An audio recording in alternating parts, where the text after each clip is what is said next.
What is going on, everybody? It is Alex coming back at you with another video. And today we're going to be doing it. We're going to be doing a what I would do mock draft. So if you guys think that your teams are not going to draft a certain way, I'm going to be coming for you because this is my mock draft. I'm going to pretend like I am throwing out all reality. This is based off of my board, what I would do if I'm the GM / coach of every single team. I'm pretty much just going best player available / what fits the roster best in my mind, which of course you guys can give your feedback on who you would choose because that kind of molds what we do with the regular mock drafts. Wanted to change it up a little bit, wanted to have a bit of fun. So without further ado, let's kick into this. Also, feel free to stay around, like, comment, subscribe, do all that fun stuff because if you guys have a favorite team, I'm doing off-season rebuilds right now. And that includes a 7-round mock draft at the end. So you guys can, of course, get your little treat right there by being able to see that. If you guys like the AFC North, I'm doing that right at the moment. Just dropped my Steelers, Brian Flores reaction, as well as the offseason. So you guys can check that out. I think we also did the NFC East and we did the NFC South as well. So if you guys are fans of those teams, those are already up. But if you guys like some other teams, drop it down in the comment section below and just know they'll be coming soon. So with pick number 1, if I am in this position, I am looking at the draft board as a whole. I want to get the best player possible, and I want to make sure that I don't screw this pick up. So right now I'm between Evan Neal, Aidan Hutchinson. You can even debate Kyle Hamilton. I don't think positional value would ever do that. But Evan Neal and Aidan Hutchinson are my 2 top guys right now.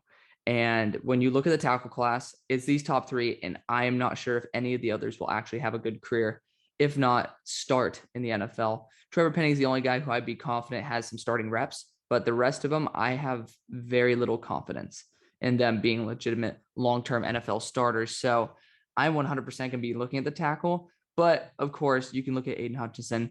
I think he has a floor of Aidan, not Aidan, Jesus. He has a floor of Trey Hendrickson and then a ceiling of maybe a minor Bosa. So, I mean, that's a really good guy to have consistently 8 to 12 sacks per year. KT's just, I mean, he's a number 1 worthy player. Just, I do think that KT has specific or selective energy where he wants to play certain plays, doesn't want to play other plays. I don't think that has anything to do with his fire for the game. I think it just means that he knows that he wants to make sure that he's healthy and that he makes an impact when he actually does play. I would much rather prefer someone who can make those Aaron Donald style plays where you just completely blow up whoever's in front of you and be able to just completely annihilate the play. But you cannot deny that Aidan Hutchinson, 1, has that potential, but 2, is extremely consistent play in, play out. Regardless, you look at the guys who are available down the line. It's freaking ridiculous. So I'm going to go Evan Neal here out of Alabama. If you see someone fall that you like, it's probably because I'm just not a fan of them. And that's okay. There's nothing wrong with that. Number 2, if I am the Lions, I think that the franchise just doesn't have enough of a direction for me to go KT. So if I were sitting in their GM spot, I would be going Aidan Hutchinson here. I mean, we all know the top of the draft is pretty similar. And at number 3 for the Texans, if I were sitting in that chair, again, I know Tytus Howard's okay. And like some people are saying, he's actually doing pretty well. So that's great. 1, you're going to have to pay him in the coming years. And 2, there's a rumor that Laremy Tunsil's gone. And 3, you can, of course, put either Icky or Tytus Howard back to guard because I think Ikem Ekwonu, if you do keep Laremy Tunsil, has an amazing mentor. If you don't, the hole is there. I think it's a win-win scenario because everybody's saying that he's the best tackle in the class, and that, I think it's BS. But, I mean, his power is purely undeniable. Ikem Ekwonu is an absolute stud. Number 4 for the Jets.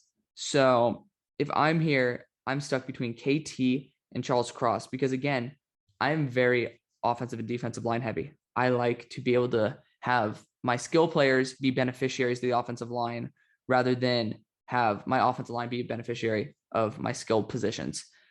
If I were them, I'd be looking at Charles Cross heavily because I know the Giants will be coming up and I don't want the Giants to take a tackle. Like, if I'm going to be honest, I want to be the New York team with 2 solid ass tackles. Charles Cross had, I think, 600 pass blocking reps in the past 2 years. Guys, honestly, pretty damn phenomenal. Different style than Mekhi Becton for sure. But honestly, that might just make it to where you can be more dynamic as an offense rather than being very stagnant. But yeah, Charles Cross is a stud. again, I don't really like the tackles in this class at all. I don't. And I do see this as a pretty large need. And I love KT. Remember, represent Oaks Christian. Like, this guy's a fucking stud. If I'm sitting here, I know that I can get really good talent down the board. And I know that Charles Cross is actually my number 2 tackle. But again, upside and as well as situation, I would go Ekem. Charles Cross is going to be my pick here. Call me crazy, and I respect you for that. Again, you have to look at the opportunity cost. You give up on Charles Cross, your next best pick is going to be probably Kenyon Green. He's my next best tackle, and I consider him an offensive tackle. So, yeah, I don't like any of these guys being confirmed starters. And when I have a team like the Jets where I want to give Zach Wilson the most time, that is going to be the best option. Hands down. Morgan Moses also up for a contract. So I would definitely be going that route and being able to secure an offensive line position that is extremely important. You know, now you have Mekhi Becton, who's not always healthy anyways, and you have Charles Cross. I'd be very happy with that outcome. And of course, if I'm the Giants, if I'm sitting here, it's like, okay, well, fuck it. Let's go KT. Like, that. Do I need to say anything else? I would love to go 2 offensive line positions for them. The value's not there. That's just the basic fact. And if I'm the Carolina Panthers, I am not missing out on a unicorn player. Kyle Hamilton out of Notre Dame. You have one safety on roster that's legitimately good, and you're very lucky that safety is a freaking stud in, oh my God, how did I just, oh wow, I just blanked on, oh wow. Well, that's embarrassing. But I keep wanting to say Nick Cross because that's my comp. Like, that's Nick Cross's ceiling is, oh my God, that is so embarrassing. But you guys know what I'm talking about. It's going to pop up in my head like in 3 seconds. I already know it. But for the Giants here, let's waste no time on getting some offensive line help. That's Tyler Linderbaum, my number 3 graded player in the entire draft class. Yeah, he's a stud. I love him. And I think that he's a phenomenal player. We need to develop the offensive line. I would debate going Kenyon Green there as well, but Tyler Linderbaum is almost too good to pass on. And I need to reestablish the run game as well. So again, you really just have to pick your poison with that one. Kenyon Green might be the best option, but I have him as like a mid to late first as a tackle and then a second round guard versus this guy's a blue chip interior offensive lineman. So again, you're kind of like, there's no other centers in this class either. So you can play center or guard. I know people like Nick Gates, but for me, you just don't continue having a solid enough player in order to pass on someone who could be generational. And I mean that seriously. I have never seen an interior offensive lineman as good as Tyler Linderbaum. He has some faults, but since Quentin Nelson's era, I don't think there's been an interior offensive lineman that is as good as Tyler Linderbaum. At number 8, we got the Falcons. And if I'm the Falcons here, I would actually consider offensive line. I would. Call me crazy. I would definitely do it. But for me, I'm definitely looking at Derek Stingley and I'm saying, hey, I know my pass rush is Garbo, but honestly, a secondary can help a pass rush, vice versa as well. I have AJ Terrell, who is balling without pass rush. That's great. I also know that one rookie pass rusher like Jermaine Johnson, even like I have Karlaftis graded very highly. I love George Karlaftis and everything, but I know his impact will not be felt as much as if Derek Stingley pans out. Sauce Gardner pans out. And I love Sauce. He's my corner 1. But Derek Stingley, no one can deny that Derek Stingley has a higher ceiling if he tests that way. So right now, we don't have the combine, so we don't know about that. However, we do know that Derek Stingley, if he reaches his potential, which someone like AJ Terrell could help him get there, that is going to be the key to success for this team. Is it going to be that different from the drafts I normally do? No, because I like to blend in my opinion in there. But it definitely is something that I'm going to definitely keep some realism in those ones and think about schematic fits, coach fits. So this is just who the hell I like for the team. At number 9 for the Broncos. So like someone like Andrew Booth, Sauce Gardner would be fun. I'm not going to do trades in this just because to keep it nice and plain Jane. But like Malik Willis is a guy who I think would be great for this team. And this is why. Do I think Malik Willis is a top 10 guy? No, I don't. 1, he does have positional value. But 2, this is a division where, I mean, we're assuming that you're not getting Aaron Rodgers at this point. You could get him. You could. And I really wouldn't like it because you have to give a shit ton of draft capital along with probably some really good players. That's the problem. The problem, people think that you can just trade. It's like you have to give up stuff in the trade to get Aaron Rodgers. Now, it could end off being a Super Bowl championship team for the Broncos, but I highly doubt that if you're giving up that much value, which might include Patrick Surtain, which is probably a big part of your defense, maybe a wide receiver like Jerry Jeudy, that is going to heavily cripple your ability to be competitive. So we're not gonna assume any of that because I don't like that idea. That being said, you need an elite ceiling quarterback in this division. You got Mahomes and you got Herbert. Carr's in there as well. So we already know Carr, he's not good enough to really outshine those other two. And that's what sucks because Carr's actually a really good quarterback. He's just having to play two of the best in the NFL twice a year each. So Malik Willis has that potential. He has a strong arm. He can cut through wind. He can cut through rain. He can do all that. He can run as well. You have somebody there in Teddy Bridgewater who I think would be an amazing mentor. And I think that this would just be a home run hit. I do. That being said, you could go after someone like Nakobe Dean, who I have as a blue chip prospect. And I have him above Malik Willis by a long shot. If I were sitting here, though, I'm sitting at 9. It's like, hey, if I mess up on this pick, I'm going to be at the top of the draft next year. Or you can use Malik Willis as draft capital elsewhere, and you can go from there. I think that's going to be the most fun option. And something that I really like, it's a quick twist. And you have to get someone who could really elevate your franchise. So I think Malik Willis could definitely do that. He's a stud. And again, that running ability really would help out with his rookie season and everything. You need to take a chance. Justin Herbert had some big red flags coming out too. Malik Willis is not Justin Herbert, but he could be. He has that Josh Allen mentality, just a strong arm, willing to thread the needle, and can just run and be a complete badass on the move. He's not 6'5", but the dude is a freak. I like Malik Willis to this team. Number 10 for the Jets. If I am sitting here, I mean, I love some edge rushers. That's me. Also, I really like Garrett Wilson. And I'm really warming up to this because my official evals for the wide receivers are being done right now. Garrett Wilson is one of 5 that I've done. Of course, I've already did preseason evals, but this is like updated, in-depth stuff. Garrett Wilson's a blue chip player. He is on another level. And I don't think that people realize that there's that big of a gap between Wilson and Olave. I think there's over a round, like in the NFL draft, difference between these two. So I'm going to go Garrett Wilson. We're going to be helping out our quarterback as much as possible. He struggled last year, and you are going to be losing Jamison Crowder. That's a good spot to put Garrett Wilson. If you do want to put him in the slot, he's played slot at a very high level. You want to put him on the boundary, you can put him on the boundary. Wherever you want to put Elijah Moore, I know that's been up for debate with the team, but I think that he fits anywhere you want, and I really like him. Get someone like Treylon Burks. He's going to be a pure slot type of guy right now, and he's shown some stuff on the boundary, and I do like Treylon actually a lot. He graded out as just probably like a early or like a mid first for me. Like, guy's a stud. But Garrett Wilson's on another level. He's on another playing field. I love Garrett Wilson to death. That's why I'd go there. Number 11 for Washington. We obviously know quarterback has to be this pick. Not something that I want to exactly do, but the hand is forced, if you know what I mean. I think Kenny Pickett should be this target. He's again, kind of like my 4th quarterback. Sam Howell fell on my boards a little bit. He did. And that's just because, one, he's not going to be pro ready. He definitely needs to grow in terms of his processing, his going from first read to second read, his progressions.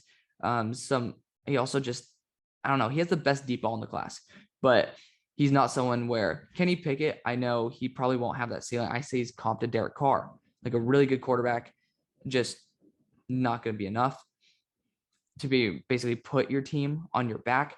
I think Kenny Pickett is going to go to a team that doesn't really need him to do that. So for me, I would go Kenny Pickett here. I'm not that big of a fan of Kenny. Again, his hand stretching exercises is weird, but I really do think it's him or Matt Corral at that point to be able to really lead your franchise. Matt Corral also has a pretty one-read offense. At least Kenny has shown some progressions, and I think it's a good spot to go. Number 12, you guys know exactly where I'm going with this. It's Sauce Gardner all the way. We're going Sauce Gardner here. 13 for the Browns, though. honestly, this might be a contentious pick, but I'm considering going to Kobe Dean for this roster, or Devin Lloyd, Brian Asamoah. You're going to be losing Anthony Walker, and we could go QB. I don't think these guys are really going to be that much of an upgrade over Baker.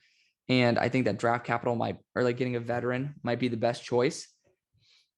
I would be looking at these linebackers for sure, though. I would. Wide receiver, Treylon Burks might be the next best bet, because I think Jarvis Landry might be a cap hit. He has like $14.5 million up on his contract. And I mean, I'm always dreaming that Garrett Wilson will fall to the team. I don't think he does. And he might have 4.4 speed. He looked faster than I ever remembered. So Treylon Burks might be a little too good to pass on, because he does get the ball out of Baker's hands.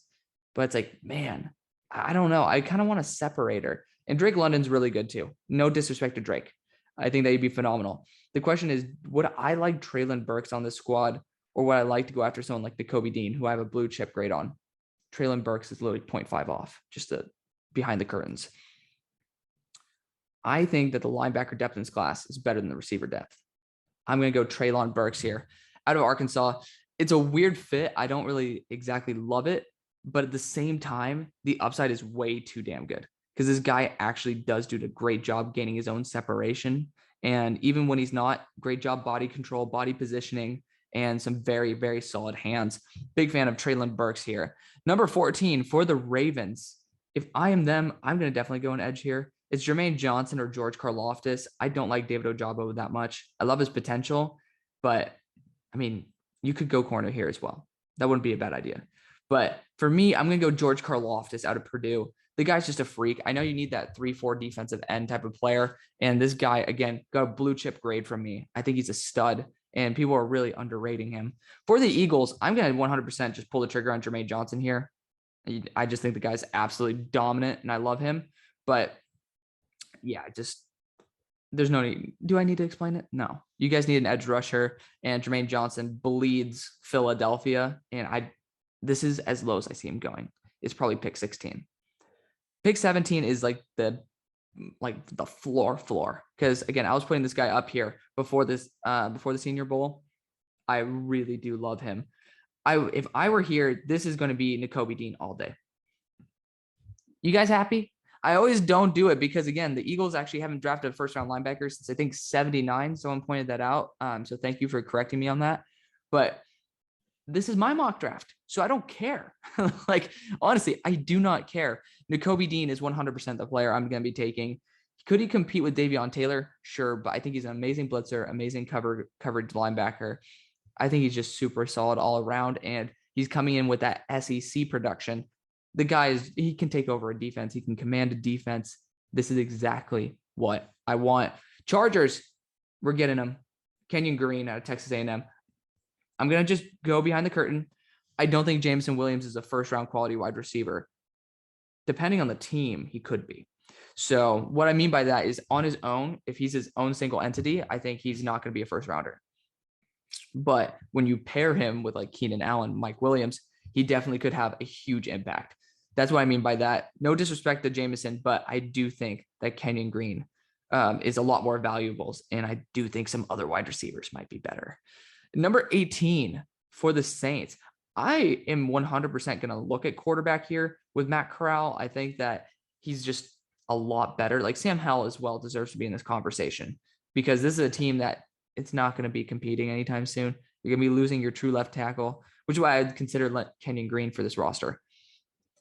I'm going to go Sam Howell here because you do have time to develop him. I love Matt, but Matt has those injury concerns. He's also, I think, 15 pounds lighter than Sam at the same height. Sam's just built a bit better, has a stronger arm, can put the ball amazingly on the money when he throws it deep. I'm 100% going to be going Sam Howell out of North Carolina here. He was my QB1. He's right now my QB2 to Malik Willis.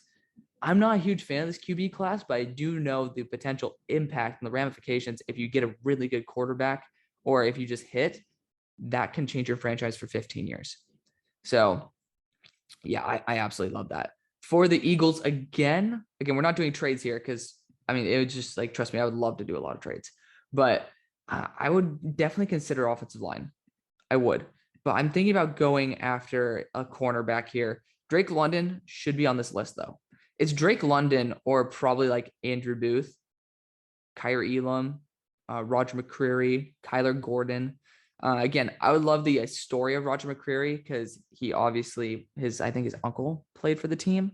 I'm trying to remember which one, where the cool stat was, but regardless, I can't find it right now.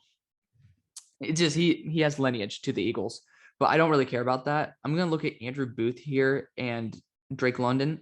For me, again, I want to go first round corner for this team for sure because I do think we really need it. Safety as well. I do really like Jaquan Brisker, and I think that'd be a phenomenal choice. I'm gonna go Drake London here though.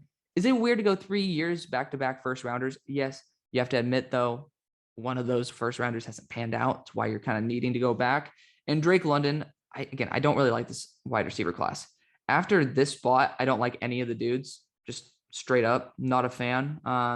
Maybe I could tell you somebody who I like. Bo Melton's okay. DJ Matthews. But after this line right here, and I don't even like Kyle Phillips that much. I'm not pretty happy with many of these guys. Alec Pierce we can include, but like it's not a great wide receiver class. You need someone who's going to impact your roster, and I love Drake London. I put him there to their third pick in the first mock draft I ever did. So it's kind of like coming full circle. I love it. Drake London going to the Eagles. For the Steelers, this is going to be Matt Corral. Yeah, because I'm looking at all the positions that I would potentially target here. Andrew Booth's the only other guy who I'd take, maybe Devin Lloyd. But this is going to be Matt Corral. He always has been a Steeler. I mean, I love Matt. Great guy, great locker room player, especially just with how the organization is wanting to go more mobile. It's a good spot. And again, the positional value everywhere else is more suspect than anything. If I am the Patriots, I am still going with a linebacker pick here. I don't think hold up now. Because Jahan Dotson, let me tell you, when I first started doing his eval, because I didn't get to complete it, he was the first wide receiver I was doing. And I was watching him versus Michigan. I was like, wow, he's kind of lackluster. And then for some reason, like a quarter and a half later, this dude just turns it on. And I'm like, what the hell? Who is this guy? And he's a stud. Then I watched a couple other games. I'm like, wait a second. The guy who I saw in the second half is far more prevalent here. He's far more like in the game than it was the first half type of Jahan Dotson from Michigan State, or Jesus, Michigan's game. Bottom line, this guy is really freaking good. And I am actually a huge fan of him. I'm going to get him. Screw it. Because I really love those linebackers. I do not like I like the top of this wide receiver class. Not a fan of past or maybe round 2. And then 22, if I am the Raiders, I am 100% going to be going after Andrew Booth here. I like Jameson Williams. I like what he can bring to the table, but Andrew Booth is just his athletic upside. The fact that we're going to be probably losing Casey Hayward means that I am definitely going to be targeting Andrew Booth. At this point, oh man, we gotta do a quick little re-eval of who's on the board though, because I don't want players to be slipping that shouldn't be slipping. We got some good linebackers here. Brian Asamoah probably is going to make an appearance, by the way. But this squad, I'm going to be getting Travon Walker. I think they's just on another level. I think he's phenomenal. Just somebody who I would always want on my team. Just you can play outside, you can play inside. You can mold them wherever you want. JJ Watt on 1 year on 1 more year on his contract. Travon Walker very well might be able to be the big beneficiary from that and be able to learn how to play inside. I think he can play outside as well and at a very high level. So this guy is a Swiss Army knife. He's a guy who should, like, some people have him in their top 10, top 6 for one of these dudes. Could I see him going number 8? That's a ceiling. Because again, Falcons, they've been watching Travon Walker for quite a while now. Number 24, if I am the Dallas Cowboys, I'm looking at 2 positions. I'm looking at Jaquan Brisker, Daxton Hill, as well as linebacker here with Devin Lloyd. Because I honestly, LVE is going to be gone. And I think Micah might take more of a pass rushing role. I like Brian Asamoah more to this team. But I think Devin Lloyd could actually be a really good impact on this roster. Very good all around. You want to make sure that you hit with this linebacker pick. And Devin Lloyd is a very solid linebacker. So I'm going to be going Devin Lloyd at this pick. Again, a very, very good linebacker. 25 for the Bills. So we have some guys who should be making an appearance. Man, I mean, DeMarvin Leal, I actually have him graded as a blue chip edge prospect, but I just have such huge doubts that like he's going to actually, the NFL is going to want to put him out there. He'll be featured. Don't worry. But I mean, damn. At this spot, I would like to go a corner too. Kyler Gordon and Kaiir Elam are the big ones on that list. I also want to go guard, and Tyler Smith is the big one for me on that list. I don't have a first round grade on Zion. I have an early second, so he could definitely be in this pick. But man, I mean, that's a toughie because I'm down between corner, interior offensive line, and I think the interior offensive line depth is actually better. It's a really good interior offensive line class. I'm going to go Kyler Gordon out of Washington. Hyper athlete who is just going to be an absolute dominant threat with the right coaching, right mentorship. This is the team to get it done. Number 26 with the Titans. This is a tough team to gauge as well. It's a very tough team. And I don't know where I'd honestly go with them. Maybe quarterback, but I just don't think the quarterbacks are good enough. Edge-wise, you could go with some of these guys who I do have first-round grades on too. I very well might actually go linebacker, though. Again, this is what I would do. This isn't based off of history. And I think Brian Asamoah is almost in the blue chip territory. Another guy with a 79.5 grade, just an absolute beast. I love Brian Asamoah. And this linebacker class is deep, sure. There's a big drop off after the top three, in my opinion. The only one who can bridge that gap is Leo Chenal. That's not good. Number 27 with the Buccaneers. Now, at this point, are there any wide receivers that I would take right here? I'm actually studying George Pickens right now, so we'll see my official eval on him. But, man, corner should be a big one. And I really like Roger McCreary. You know, the crazy thing is I watched Roger McCreary, and I think it was versus Jahan Dotson. And that was the big game I wanted to see. Roger McCreary did great, but he also lost quite a few reps to Jahan. So it was kind of like a catch-22 where Roger did a good job. Jahan also did a really good job. They both had their ceilings. Kaiir Elam deserves some respect, though. And I'm going to give it to him. Kaiir Elam out of Florida. I love him. Packers, man, I really want to put DeMarvin Leal to this team. I do. But they're going to use him like inside or something. It's really going to piss me off. So I'm not going to do that. Man, I think I might go Trevor Penning for this team. And I'm not that big of a fan of Trevor Penning, but you can't deny the upside is there. And David Bakhtiari is going to be his best bet of being able to be coached by a really high-end talent. So for me, I'm going to go Trevor Penning. Definitely get somebody, at least somebody to protect Aaron Rodgers or Jordan Love, whoever's going to be taking snaps. That's going to benefit you more than a wide receiver. There's an oversaturation of low-grade receiver talent that you can be able to uplift into solid talent. There's not that type of talent with offensive lines, especially with tackles. And we've seen that year after year after year. So I think Trevor Penning can develop into something special if you have the right coaching. My issue is I don't have, like, that's the problem with grading, is that you can't factor that in. So on his own, I think he's like a mid to late second as just a super high ceiling prospect in the right scheme. Yeah, he's the first. Number 29 for the Dolphins. I think this should be an edge player or maybe a linebacker. Man, there's a big drop off. So I'm not really a huge fan of actually this spot. I would probably trade back, but it wouldn't be a bad idea to get a separator here. So oh man, do I get spicy with Sky Moore? He's a slot guy though, isn't he? Wait, did he play boundary or slot? I totally forgot. Yeah, he's a slot. Okay, so we don't need that. Man, I wish he played boundary. I would have taken him in a heartbeat, man. I'm telling you, he would have been a stud. George Pickens is the guy who I'm considering for this team. Obviously, Devontae Parker has not been himself, or the guy that we want him to be. And you have an amazing weapon in the slot in Jalen Waddle. Big fan of him. He was arguably my number one wide receiver. So you got Jalen Waddle there. Now you can need somebody. Now you can get someone who's a lot more impactful and forceful. That very well might be George Pickens. But I want to check out the other positions here. We can't deny him. Chris Olave definitely should be in the consideration. I just am not that big of a fan of him after watching him, especially next to Garrett Wilson. And you could definitely go with an edge player here, like a Arnold Ebiketie. Like that could probably be a good outside linebacker, pass rusher for you. David Ojabo, the ceiling is there. You really have to choose him for the right team. You really do. And I don't think this is the right team. So I'm going to do it. We're going to go George Pickens here. I really like George Pickens a lot, and I think he's going to test very well. He has a great frame. I mean, the guy's just phenomenal. I love him. Number 30 for the Chiefs, if I am sitting in that position, is down to David Ojabo, Arnold Ebiketie. Who else is in here? Even like Boye Mafe, Sam Williams. Like, these guys are definitely in on that radar. I'm going to be going David Ojabo here, though. Might not fit the exact stereotypical is it Spagnolio? Whatever. I don't know how to pronounce names. I'm trying to Broshmo, but he's not a spag guy. I don't really care at this point, though, because we have flashes of DeMarcus Ware. That's really good. So that's 100% what I would take. Number 31 for the Bengals. I'm going to do this. I'm going to do it right now. Tyler Smith out of Tulsa.